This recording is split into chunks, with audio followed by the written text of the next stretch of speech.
और अब नजर डालेंगे बड़ी खबर पर। लखनऊ से बड़ी खबर आपको बता दें, लखनऊ में मुख्तार अंसारी से जुड़ी बड़ी खबर। मनी लॉन्ड्रिंग मामले में ईडी की जांच पूरी हो चुकी है। ईडी ने मुख्तार के खिलाफ दाखिल किया चार्जशीट। ईडी ने मुख्तार के खिलाफ 2020 में दर्ज किया था केस। लगातार सारी कार्रवाइयां करने के बाद आपको बताते चले, मनी लॉन्ड्रिंग मामले में ईडी की जांच पूरी हो चुकी है। तो मुख्तार अंसारी से जुड़ी बड़ी खबर इस वक्त की आपको बताते चले, लखनऊ से इस वक्त की बड़ी जानकारी।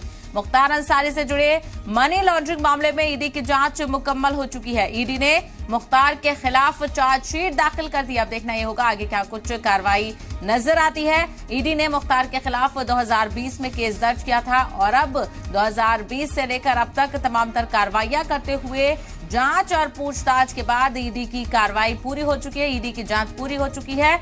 ईडी ने मुख्तार अंसारी के खिलाफ चार्जशीट दाखिल कर दी है। तो यूपी से इस वक्त की बड़ी जानकारी, मुख्तार अंसारी से जुड़ी हुई अहम खबर। मनी लॉन्ड्रिंग मामले में ईडी की जांच मुकम्मल हो चुकी है।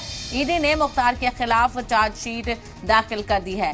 तो आपको बताते चले, मुख्तार अंसारी के हवाले से ईडी लगातार जांच कर रही थी, कई तरह की कार्रवाई करते हुए अब चार्जशीट दाखिल ईडी की जानिब से कर दी गई है। तो ईडी ने मुख्तार अंसारी के खिलाफ 2020 में केस दर्ज किया था। तमाम तर कार्रवाइयां और जांच करने के बाद बेलाखिराज ईडी की जांच पूरी हुई मुख्तार अंसारी के खिलाफ और चार्जशीट मुख्तार अंसारी के खिलाफ दाखिल कर दी गई है। और अब देखना ये होगा कि इस चार्जशीट के बाद क्या कुछ नतीजा सामने आता है।